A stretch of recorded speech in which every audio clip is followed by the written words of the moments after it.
আচ্ছা, একটা ইন্টারেস্টিং ব্যাপার শেয়ার করি। রিসেন্টলি আমার কাছে বেশ কিছু মেসেজ আসছে।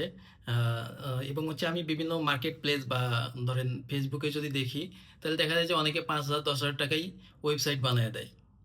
তো ৫,০০০ ৳১০,০০০ টাকায় যারা ওয়েবসাইট বানায় তাদেরকে আমার আসলে টেক ইন্ডাস্ট্রি টিকটকার মনে হয়। ৫,০০০ টাকায় কি আসলে ওয়েবসাইট বানানো সম্ভব? হয়তোবা সম্ভব। এগুলা হচ্ছে কাস্টমাইজ করা, মানে টেমপ্লেট ইউজ করা বা কাস্টমাইজ করা। কিন্তু রিয়াল ওয়ার্ল্ড এ আসলে ৫,০০০ টাকায় একটা ওয়েবসাইট বানানো সম্ভব না। কারণ একটা ওয়েবসাইট বানানো রিকোয়ারমেন্ট এনালাইসিস থেকে শুরু করে আপনার সিস্টেম অপ্টিমাইজেশন পর্যন্ত অনেক ব্যাপার থাকে, মাঝখানে অনেকগুলো স্টেপ থাকে।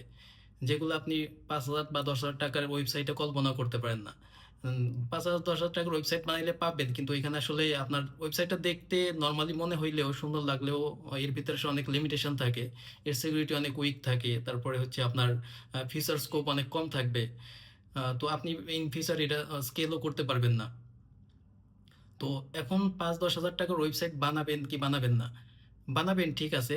ফর এক্সাম্পল যদি আপনার পোর্টফোলিও দরকার পড়ে অথবা কোনো একটা ল্যান্ডিং পেজের জন্য, ঠিক আছে। বা ছোট বিজনেসের জন্যও করতে পারেন। বাট ৫-১০,০০০ টাকার ওয়েবসাইট অ্যাকচুয়ালি আমি বানাই না। কাইন্ডলি এই ৫-১০,০০০ ওয়েবসাইটের জন্য ইন ফিউচার আমাকে নক দেওয়ার আগে অবশ্যই ভেবে দিবেন।